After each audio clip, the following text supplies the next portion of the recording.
கர்த்தருக்கு ஸ்தோத்திரம். இந்த நாள் தேன் துளி நிகழ்ச்சியிலே உங்களை நான் மீண்டும் சந்திப்பதில் அதிக மகிழ்ச்சி அடைகிறேன்.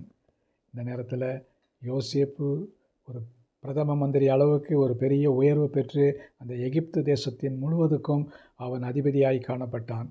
பார்வோன் அவனை முழுவதுமாக நம்பினான். அவனுக்கு எல்லா அதிகாரத்தையும் கொடுத்தான். அந்த நேரத்தில் நடந்ததான சம்பவம் என்னன்னு சொன்னால், ஆதியாகமம் 41ஆம் அதிகாரத்தில் பார்க்கின்ற வேளையில் தேசம் எங்கும் பஞ்சம் உண்டானபடியால் யோசேப்பு களஞ்சியங்களை எல்லாம் திறந்து எகிப்தியருக்கு விற்றான். எகிப்து பஞ்சத்தினால் வர வர கொடியதாயிற்று. சகல தேசங்களிலும் கொஞ்சம் பஞ்சம் கொடியதாயிருந்தபடியால் சகல தேசத்தார்களும் யோசேப்பினிடத்தில் தானியம் கொள்ளும்படியாக எகிப்துக்கு வந்தார்கள். பாருங்கள், இந்த சகல தேசத்தாரும் தானியம் கொள்வதற்காக யோசேப்பினிடத்தில் வந்தார்கள் என்று பார்க்கும் பொழுது, யாக்கோபு தன்னுடைய மற்ற பிள்ளைகளை பார்த்து, நீங்கள் போங்க, நம்ம அழிஞ்சு போக போகிறோம், வீட்டில் தானியம் இல்லை, நீங்கள் போய் எகிப்தில் தானியம் உண்டோ என்று பார்த்து நீங்கள் வாங்கி கொண்டு வாங்க என்றார். அவர்கள் தானியத்தை பெற்றுக்கொள்வதற்காகவே பணங்களையெல்லாம் எடுத்துக்கொண்டு வருகிறாங்க. அந்த இடத்துல வந்த நேரத்தில் பார்க்கும் பொழுது யோசேப்புக்கு வந்திருக்கிறவர்கள் தன்னுடைய சகோதரர்கள் என்று நன்றாக தெரிகிறது. ஆனால் அவர்களுக்கு இவன் பார்வோனுடைய அரண்மனையில் ஒரு பெரிய நிலையில் இருக்கிறான் என்று தெரியாது. அப்படிப்பட்ட நிலையில் தான் பார்க்கின்ற வேளையில் கர்த்தர் இவர்களை போஷிப்பதற்காக முன்கூட்டியே ஒரு இரட்சகராக இந்த எகிப்து தேசத்துக்கு யாக்கோபையும் அவனுடைய பிள்ளைகளையும் எல்லாரையும் கொண்டு வந்திருக்கிறார் என்பதை யோசேப்பு அறிந்து கொண்டான்.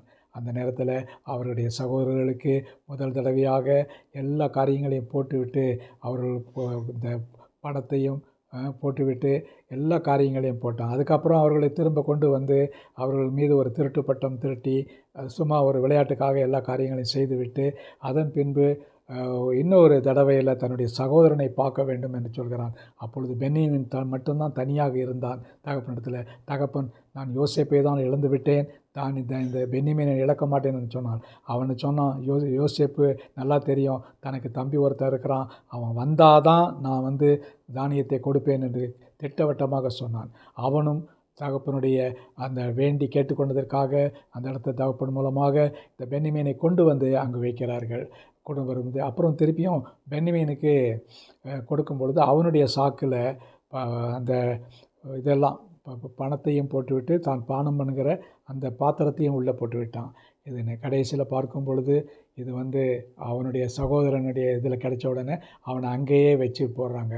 அவருக்கு கைதியாக, பிணை கைதியாக ஒரு சகோதரன் அங்கே கூட இருக்கான். இப்படிப்பட்டதான நிலையெல்லாம் நடக்குது. இதையெல்லாம் பார்க்கும் பொழுது பென்யமீன் போகாதனாலே யாக்கோபு இன்னும் துக்கப்பட்டு போட்டான். ஐயோ, என்னுடைய மகனையும் கொண்டு விடுகளே என்று. ஆனால் நடந்த காரியம், கர்த்தர் எல்லா காரியத்தையும் கிரமமாக செய்தார் என்று பார்க்கிறோம். அந்த இடத்துல இவர்களெல்லாம் அந்த இருக்கும் பொழுது ஒரு காலகட்டத்தில் இந்த யோசேப்பு தன்னை அடக்க முடியாமல் அழுது விட்டான். அவங்களுக்கு தெரியாது, ஓன்று அழுது விட்டான். அது அந்த அவனுடைய அழுகையின் குரல் அந்த இடத்துல எகிப்து அரண்மனை எங்கும் எதிரொலித்தது என்று பார்க்கிறோம். ஆகவே இந்த வேளையில் தேவன் நல்லவராக இருந்தார். அதன் பின்பு தன்னை வெளிப்படுத்தி காட்டினான். வெளிப்படுத்தி காட்டின உடனே ரொம்ப பயந்து போனான். அதற்கப்புறம் அந்த நேரத்தில் தன்னுடைய சகோதரர்கள் பயந்தார்கள். பயந்து விட்டு, இந்த யோசேப்புக்கு தெரிந்து விட்டது, இவனை குழியிலே போட்டோம், விற்று விட்டோம், பல காரியங்களை செஞ்சோம், நம்மை பழிக்கு பழி வாங்குவான் என்று சொல்லி அந்த நேரத்தில் செய்ததான காரியம், அந்த இடத்துல முழங்கால் போட ஆரம்பிச்சிட்டாங்க. பாருங்கள், அந்த பழைய அந்த சொப்பனம் நிறைவேறிவிட்டது. அவர்கள் எல்லாரும் யோசேப்புக்கு முன்பாக முழங்கால் படிவிட்டாங்க, வணங்கினாங்க. நிறைவேறிற்று. அவர்கள் அதிகமாக பயந்து போனாங்க. ஆனால் கர்த்தர் அந்த இடத்துல ஒரு பெரிய காரியத்தை செய்து ஒரு ரெக்கன்சியலேஷனை உண்டு பண்ணினார். அந்த இடத்துல அவர் யோசேப்பு சொல்கிறார், நான் என்ன தேவனா? நீங்கள் உங்களை போஷிப்பதற்காக கர்த்தர் என்னை முன்னாலேயே இங்கே கூட்டி கொண்டு வந்தார். நீங்கள் அழிந்து போகாதபடிக்கு தேவன் உங்களுக்கு ஆகாரத்தை கொடுப்பதற்கு என்னை கொண்டு வந்தார் என்று சொல்லி அவர்கள் ஒப்புரவாகினார்கள். அதன் பின்பு தகப்பனை கொண்டு வந்து வைத்து யாக்கோபுனுடைய அந்த ஜீவனும் அங்கேயே எகிப்து தேசத்திலேயே கோசோன் என்கிறதான பட்டணத்தில் பிரிந்தது என்று பார்க்கிறோம். இதுதான் யோசேப்பினுடைய சரித்திரத்தில் நாம் கற்றுக்கொள்ளக்கூடியது. அவன் தன்னை வெறுக்கிறவர்களை நேசித்தான். அவன் உண்மை உள்ளவனாக இருந்தான், பரிசுத்தம் உள்ளவனாக இருந்தான். அப்படிப்பட்டதான பரிசுத்தமும் உண்மை உள்ளதும் பழிக்கு பழி வாங்காததும் நம்முடைய வாழ்க்கையில் இருக்க வேண்டும். ஜெபிப்போமா. நல்ல ஆண்டவரே, உம்மை நன்றியோடு துதிக்கிறோம், உம்மை ஸ்தோத்திரிக்கிறோம். இந்த வேளையில் கூட விசேஷமாக ஆண்டவரே, இந்த யோசேப்பினுடைய வாழ்க்கையில் நாங்கள் கற்றுக்கொண்ட பாடங்களுக்காக ஸ்தோத்திரம். ஆசீர்வதிங்க, வழிநடத்துருங்க. மீட்பர் இயேசுவின் நாமத்தில் ஜெபிக்கிறேன் நல்ல பிதாவே. ஆமேன், ஆமேன். கர்த்தர் உங்களை ஆசீர்வதிப்பாராக.